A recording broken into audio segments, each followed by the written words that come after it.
Across developed nations like Norway, Denmark, the UK, and the US, a troubling pattern has emerged in the data. For the first time since testing began nearly a century ago, average human IQ scores are dropping. When researchers look at cohorts born after 1975, they see a steady loss of about 5 to 7 IQ points per generation. A drop that steep raises an uncomfortable biological question.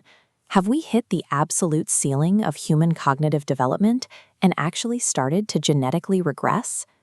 These numbers require us to look closely at our surroundings to figure out if the modern world is actively degrading human intellect. To understand why the scores are falling, we have to look at why they went up in the first place. Throughout the 20th century, global IQ averages reliably increased by about 3 points every decade.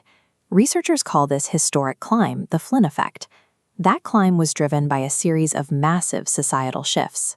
The widespread expansion of formal public education meant that millions of children spent their most formative years practicing abstract problem solving. At the same time, drastic improvements in childhood nutrition and public health eliminated diseases and dietary deficiencies that physically stunted early brain development. Governments also began regulating severe neurotoxins. The phase-out of leaded gasoline alone removed a massive chemical barrier to healthy cognitive function. By combining better food, safer air, and mandatory schooling, the 20th century engineered an environment highly optimized for building the exact reasoning skills that an IQ test measures. In 2018, researchers analyzing decades of Norwegian military data identified the primary mechanism behind the decline. Instead of looking at population averages, they tracked the cognitive test scores of brothers born into the same families over several decades. The results were striking. When comparing siblings, younger brothers consistently scored lower on cognitive tests than their older brothers. Because these brothers share the same parents and the same genetic lineage, the cognitive decline must be entirely environmental. Human biology remains fully intact. Instead, a recent and invisible shift in our daily environment is actively rewriting how our brains process information. The data shows this shift taking hold in the mid-1990s, exactly when personal computers and digital media began saturating daily life.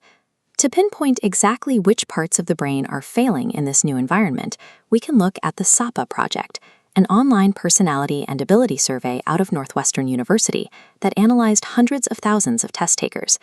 Visualizing the SAPA data across cognitive domains reveals steep negative trend lines in specific areas. Verbal reasoning and mathematical logic are visibly dropping, but alongside those declines is a clear anomaly. As those scores fall, the trend line for three-dimensional spatial reasoning actively increases. Human brains are reallocating cognitive resources, adapting to the specific demands of this digital environment. Historically, IQ tests have focused on the deep literacy, abstract classification, and long-form logic prized by 20th century industries. Our modern digital environment demands something completely different. Navigating graphical interfaces, video games, and GPS maps requires fast reactionary spatial navigation. Extracting information from a textbook requires deep, sustained focus. Skimming a crowded screen for a specific icon or notification requires rapid-fire visual processing.